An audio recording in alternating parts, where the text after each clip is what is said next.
Hello and welcome again to the Writer Review. This is Eric Carrot Writer, and this week we're going to be taking a look back at the 1990 action comedy titled Air America.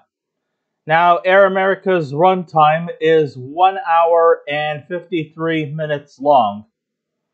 It is directed by Roger Spottiwoode. Yes, high school was rough on you. Because I'm sure the kids at school would have made fun of your name. Spottiwoode. Spot is wood. Yeah, kids are cruel, aren't they? Anyhow, enough of that. The script was written by John S. Gow and Richard Rush. It is based off of the novel Air America by Christopher Robins. And no, I don't mean Winnie the Pooh. Oh, Baba, I just love my honey. Anyhow, enough of that. Okay, it is produced by Daniel Melnick and Mario Cassar. It is composed by Charles Gross. The cinematography done by one of the great legends in cinematography. That's right, I'm talking about the man himself, Roger Deakins. Yes, it seems like he appears in a lot of movies dealing with cinematography because the guy is a freaking legend. It is edited by John Bloom and Lois Freeman Fox. And the stars of the movie are Mel Gibson, Robert Downey Jr., Nancy Travis, Ken Jenkins, David Marshall Grant, Lane Smith, Art LaFleur, Ned Eisenberg, Marshall Bell, David Bowe, Burt Kwouk, Tim Thomerson, and Harvey Jason. So, Air America was set in the year 1969 in Laos during the infamous Vietnam War. So you're probably wondering, what does Laos have to do with the Vietnam War? Well, Laos at the time was also involved in a civil war itself, even though the war could have some connections to the war in Nam, and may have some levels of significance between that country and Vietnam, some involvement. But let's just face it, anyone planning for a vacation of those two countries, forget it. No, you're not likely going to want to go there for vacation. I mean, it's 1969. It's the fucking Vietnam War, god damn it. Why would you want to go there for a vacation unless you want to get your limbs torn off? So, Mel Gibson stars as decorated pilot Gene Ryak, who's a CIA under the Asian airline Air America, whose real intentions were to deliver food, uniforms, medical supplies, livestock, and other essential items to various campgrounds around the area. I kind of like the way how they deliver their services. I mean, they just drop them, you know. They don't drop them like on like a certain base. No, they just casually drop them to places. You know, it's like they even drop their supplies through just people's houses. Hey, honey, I think there's a hole in the roof. Why do you say that? And then suddenly a supply of rice comes through their roof. We do now. I think our roof needs fixed. Why do you say that? And then a supply of rice goes through their roof. Enough said. Yeah, so casual, so nonchalant. Hey, do pigs fly? And then all of a sudden, a pig from the helicopter goes down the conveyor belt, lands on the territory. Do pigs fly? Yeah, I just saw one. They also know how to land. Yes. So their motto is supposed to be anything, anywhere, anytime. Now, Air America is supposed to be a delivery service type of thing, delivery service type of mission where they're supposed to be, like honest with their supplies. But somehow when it comes to the Vietnam War, honesty does not always mean what they're saying. There's actually quite a lot of hypocrisy underneath that moniker. And sure, their intentions were supposed to deliver food, uniforms, medical supplies, livestock to not only just the military personnel, but to civilians and refugees. But their motto isn't always sincere. They seem to also get involved in reckless abandonment, corruption, sneaky activities to these thrill-seeking pilots. Sure, they probably don't have to necessarily be in the midst of the war. They're not soldiers. They're delivery people. They're errand boys who ride helicopters delivering supplies. In other words, they could be pretty much described as non-commissioned officers, better known as nomcoms. But these nomcom pilots, like I said, they're not. They're very. That there is also a lot of corrupted activities that come with their missions. I will get more into that. Gene takes under his wing a young traffic helicopter pilot by the name of Billy Covington, played by Robert Downey Jr., who just recently got fired for breaking safety regulations for flying too low and is awkward when he sees them airdrop. Well, he's awestruck, I should say. Well, yeah, he was a bit awkward because he broke a safety violation, yeah. But he also was awestruck when he sees them airdrop livestock to support the Hmong people who live in the area in Laos.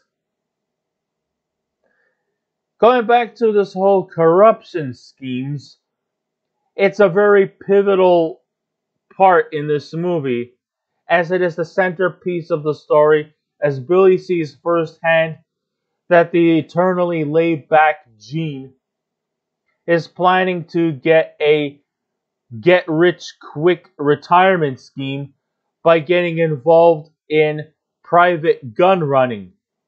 Do you know what I mean by that? I will explain. Gene wants to sell firearms at a lengthy price. He wants to sell ammunition to the highest bidder. That way, he can retire, go off to Thailand, and live the life. What do I mean by laid back? Well, a lot of these pilots too tend to be very laid back in their demeanor. Like, hey, I'm not fighting. I'm just a delivery boy. I'm gonna just enjoy the ride. I get to do the fun stuff. while all you people on terra firma are getting your limbs chopped off or getting wounded. While you guys are doing the heavy duty stuff, we're flying in the air casually. That's kind of like their frame of mind.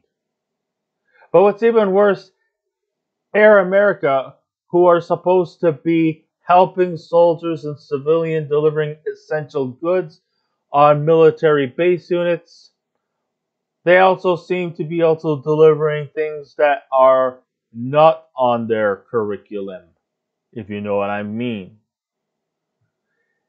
I'm talking illegal drugs, like opium, and sending it to the Laotian leader, General Sung, played by Burt Kwouk, who in return will cooperate in the war effort.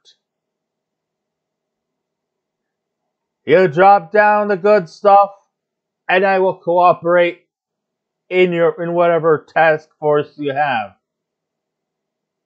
You drop me the goods, and I will be of great service to you. If you don't, well then fuck you. I'm not doing this shit. That's basically what's on his mind.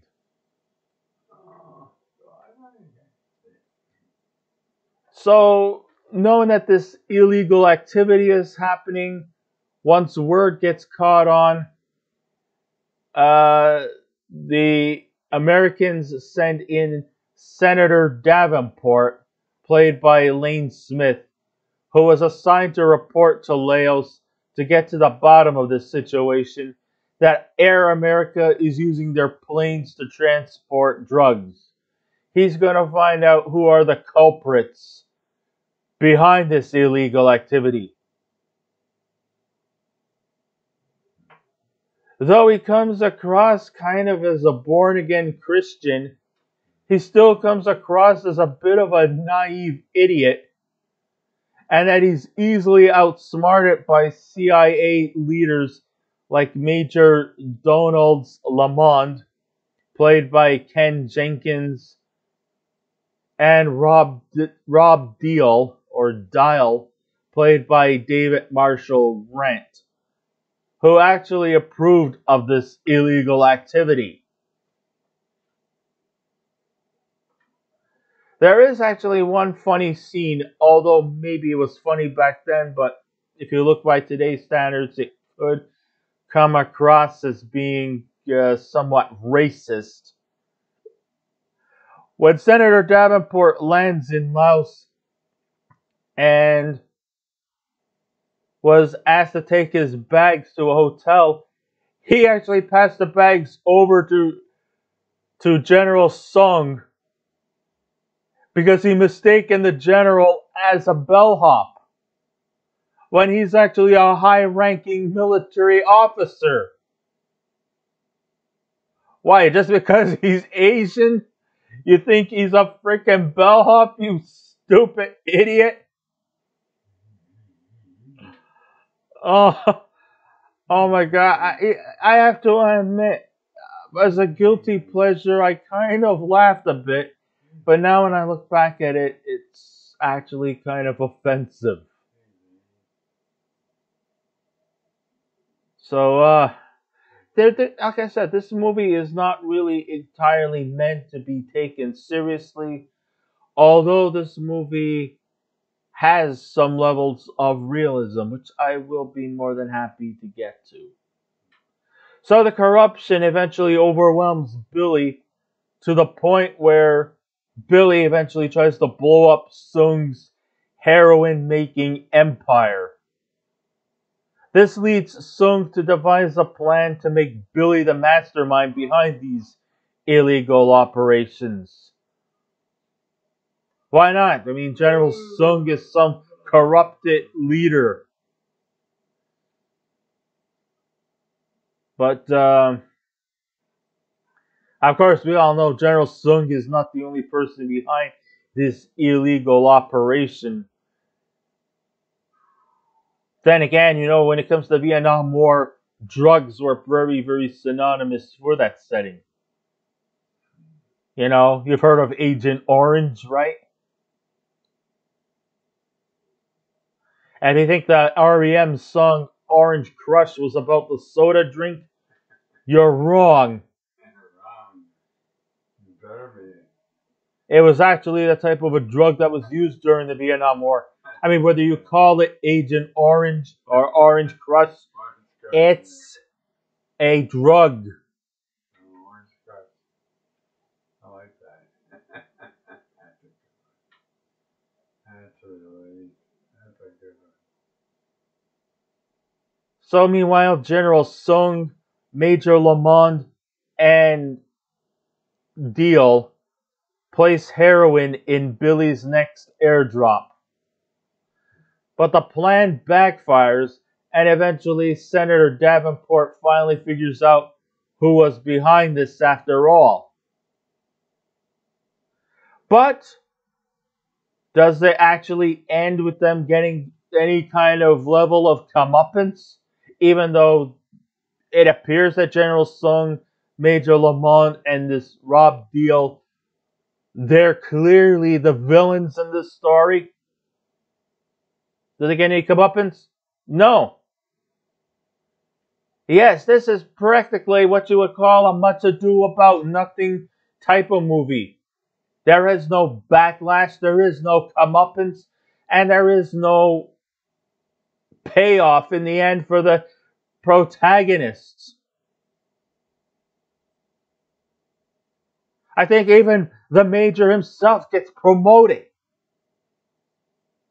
And the drug operations still continue.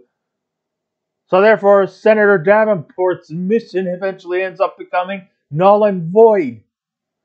So then he goes back to his home state, wherever he is, and just continues being a gullible idiot.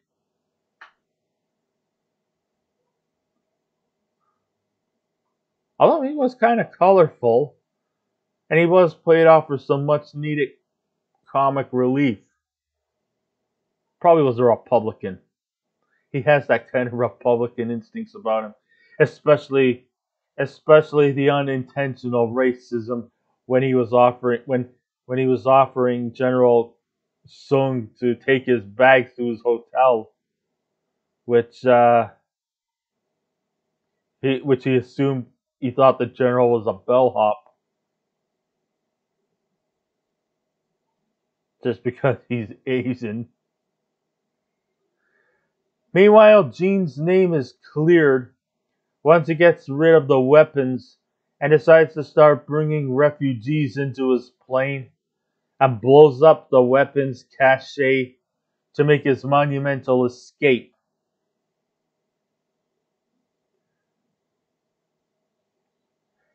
For a hero in this movie, Gene just doesn't come across as very likable. But then again, this movie does not really have too much likable characters. Hell, even Billy Covington gets fired from his job for just being a complete asshole while chasing down a truck on his helicopter, not knowing the dangerous implication it has for riding a helicopter at a low level in front of oncoming traffic on a highway. You know how much danger that could be? What if the propellers were to become attached to a semi? What do you say to that, huh? You stupid twat. First of all, Gene actually shows zero sympathy if a person lives or dies. And he has this whole assumption, this whole diction about him that war is just a game. And he seems to take these situations at face value way too lightly for my tastes. But I got news for you. I got news for you, pal. War is no fucking game. Okay, it's not a game.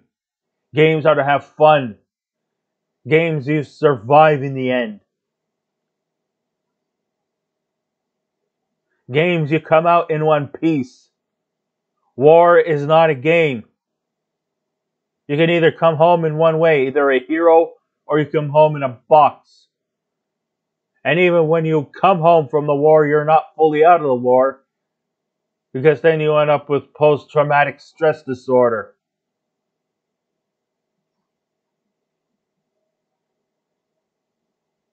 So in the end, you're no winner and you're no hero. Just something to think about. A little food for thought.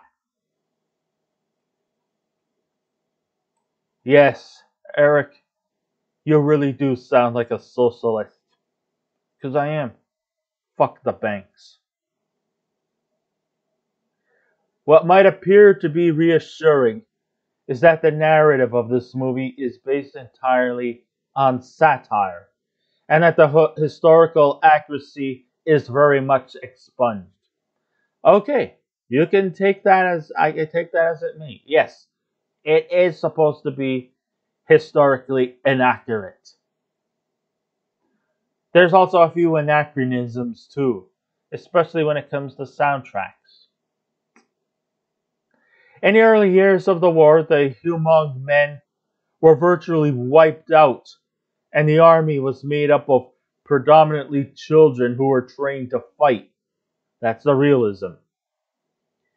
And yes, there was a delivery service called Air America. But sadly, Air America's pilots had to haul the dead children in nets slung underneath the planes. That's what their real purpose was. They were supposed to pick up these dead bodies. Unfortunately, the rancid stench of decomposed human corpses was so overwhelming, the pilots had to conceal their nostrils with tiger balm just so they wouldn't throw up. Yeah, that's what Agent Orange on Orange Crush is. It's tiger balm. And tiger balm seems to have some kind of an orangey type color.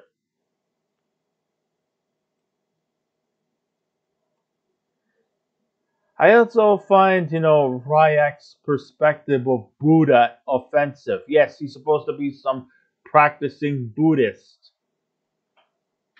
But I find that his perspectives is both offensive and hypocritical, and his silly antics to be quite juvenile and reprehensible, which often practically questions the moral standings in this movie, which seems to be pretty much absent.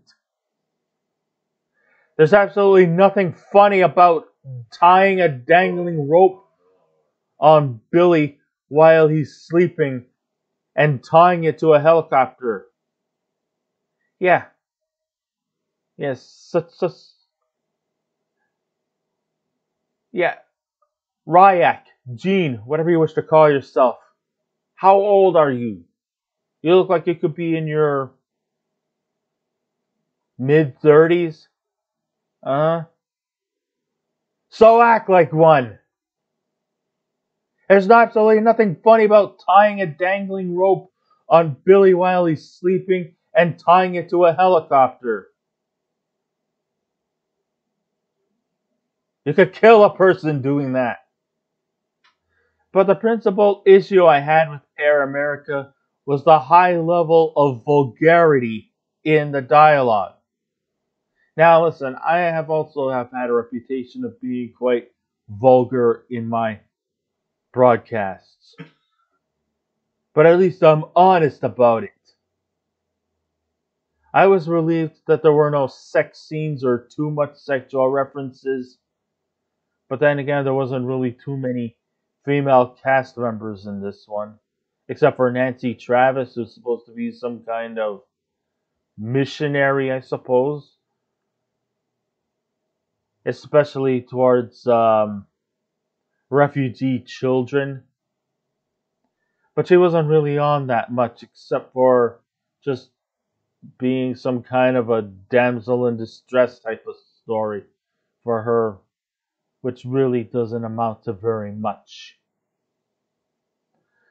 And though it would be considered almost like a war movie, it's not really that much of a war movie because we're not in the middle of the war zone. So it's not a war movie at best. The violence is really kept minimal, even for a film that's centered around the Vietnam War. But then again, we're not in the war zone. And we're not looking at soldiers, we're looking at errand boys, delivery services, being engaged in corrupt activities.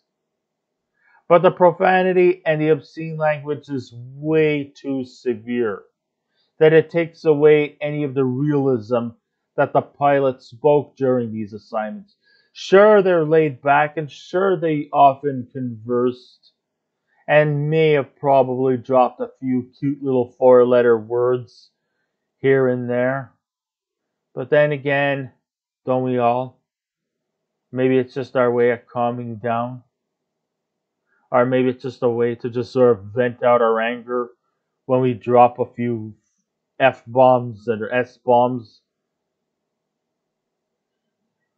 Or whatever sort of bombs that we throw in whenever we converse with people. Hey, it happens. Nothing wrong with that. I just have no patience for racism or misogyny or misandry.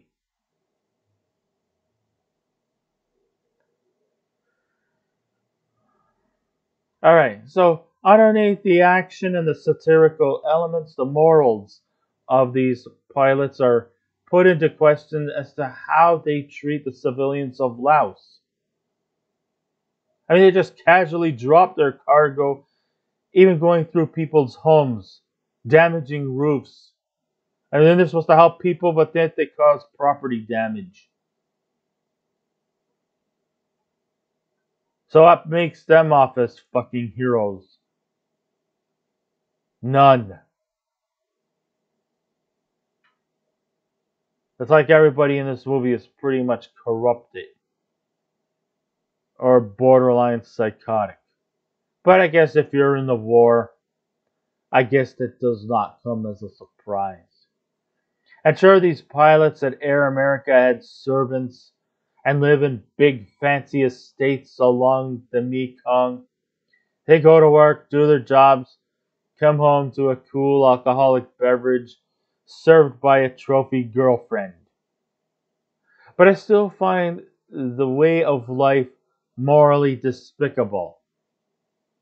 Why can't they just reside in small, low-rent apartments or something, or fend for themselves without having someone to be subservient to their requests?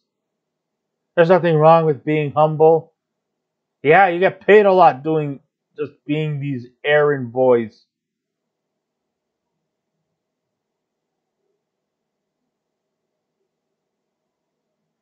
This is actually quite a heavy money-making business. Of course, it's heavy money, especially if they're carrying drugs to go with their cargo and their illegal activities. Oh, of course they're going to have a nice, big, handsome salary. And they're going to go off to, and then at the end of the day, they're going to go off to their mansion and have their girlfriends feed them grapes and wine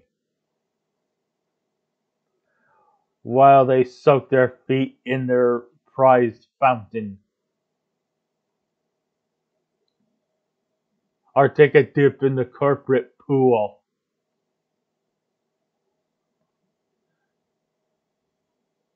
What a life.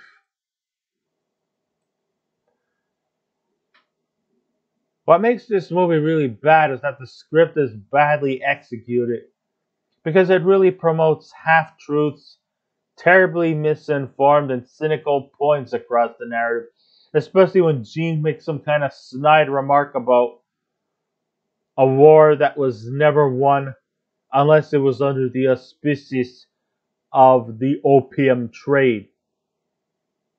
So the whole purpose of the war was to gain further access to the poppy fields and to solidify the heroin industry to keep the profits behind it running smoothly. So in other words, war has become just another money profiteering enterprise. I guess that comes as no surprise. I guess all wars were pretty much like that. The big two, Korea, Vietnam, Gulf, Afghanistan. Yep. While everybody else suffers, all the big wigs and the upper echelons and the elitists are basking in the sun, filling up their swimming pools with money. Lots and lots of money. That quote feels awfully cynical, almost as though you're saying wars are designed to advance weaponry while making a handsome profit off of it. I guess that pretty much sums everything up. You want a war? Fine. But just think of all the propaganda. Think of all the posters. Think of all the promotions. Think of all the public relations that come with it.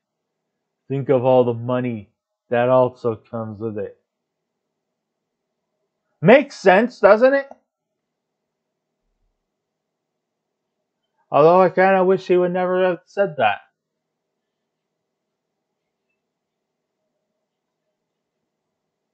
Are there any good things about this movie? Because I've been pretty much ranting a lot.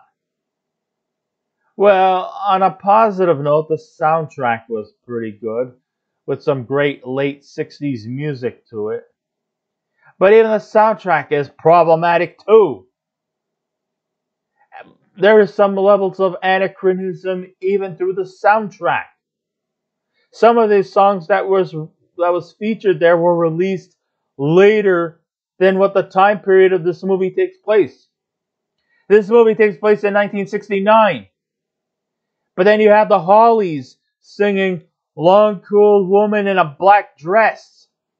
As much as I love that song, that song came out in 1972. What's a 1972 song being played when the setting of this movie was in 1969?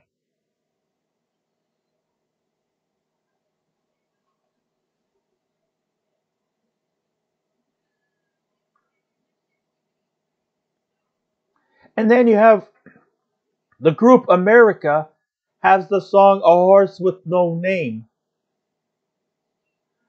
Great song. But once again, like I said, this movie is set in 69. A Horse with No Name was released in 1971. What are these two songs doing in a movie that came out after the setting of this movie took place?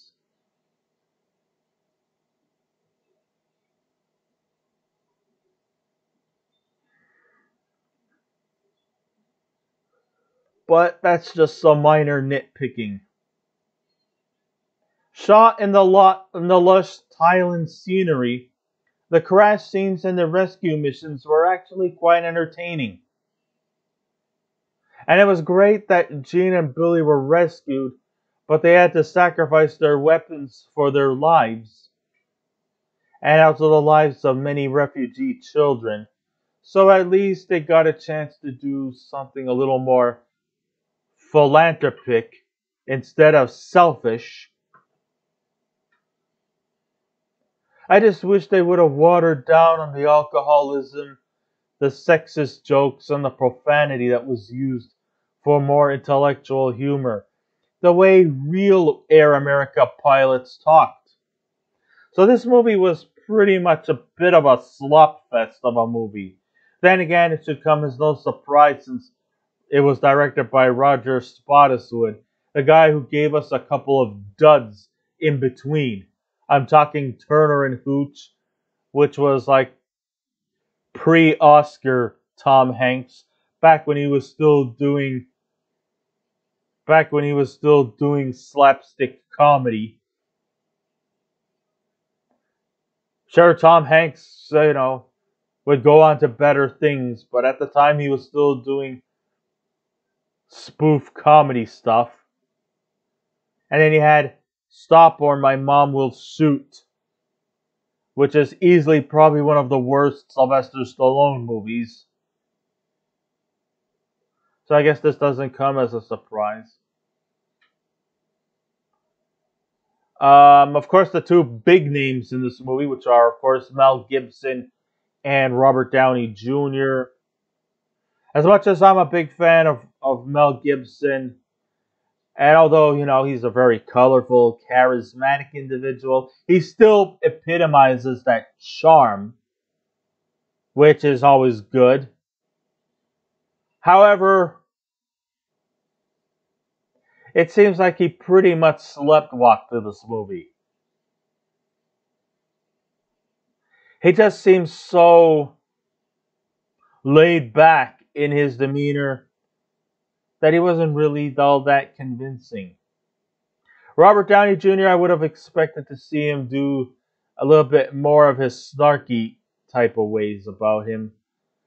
But then again, this movie came out in 1990. Robert Downey Jr. was still relatively young in his career.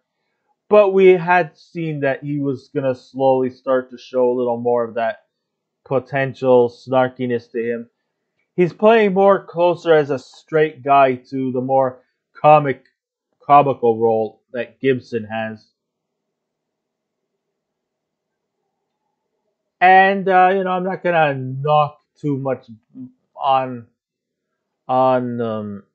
Robert Downey Jr. He gave it a good effort, you know. Nancy Travis, you know, she's always a great actress. But she really was not really given much to do here. Lane Smith as Senator Davenport. Yeah, okay. He brought in some great comic relief or support. Although he comes across as a complete doofus. And really didn't really do much to really get to the bottom of the situation. Because really nothing really much changed. So his appearance was quite null and void.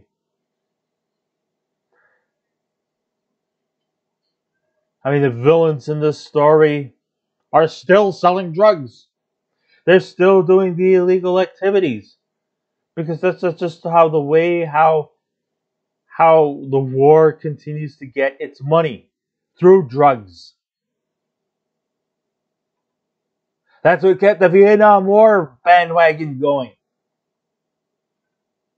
And then when the money started running out in the mid-70s, they decided to pull the plug.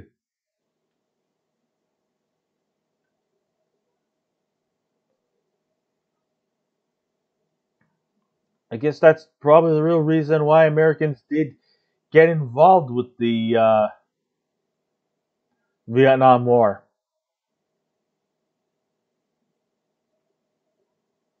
As for, I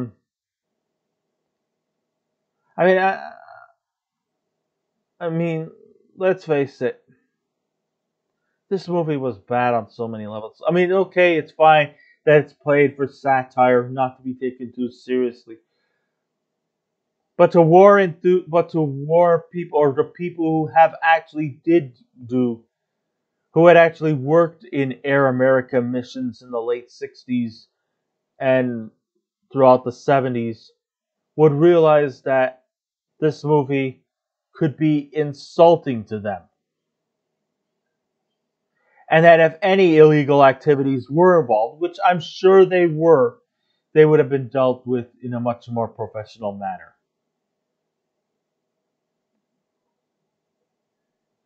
And as much as though the Air America team probably never got the credit they deserved, I think if it wasn't for them, nobody would have survived the Vietnam War. So, you know, much salute to them for their respect. So, and all is said and done, if I was to give this movie a scale out of 10, I would give Air America. I'm afraid I hate to say this, but this movie gets a 5 out of 10 for me. I don't think I would recommend you guys to see this. Sorry. So I guess this ends my writer review. Thank you all for listening in. If you wish to subscribe to my YouTube channel, please feel free to do so. If you wish to leave a comment, go right ahead. But just remember the 3 simple rules. Be kind, be courteous, and please refrain from any rude comments, and I will be back again with another movie review. So until next time, this is Eric, Carrot Writer, saying keep watching those movies, and I'll see you around. Goodbye.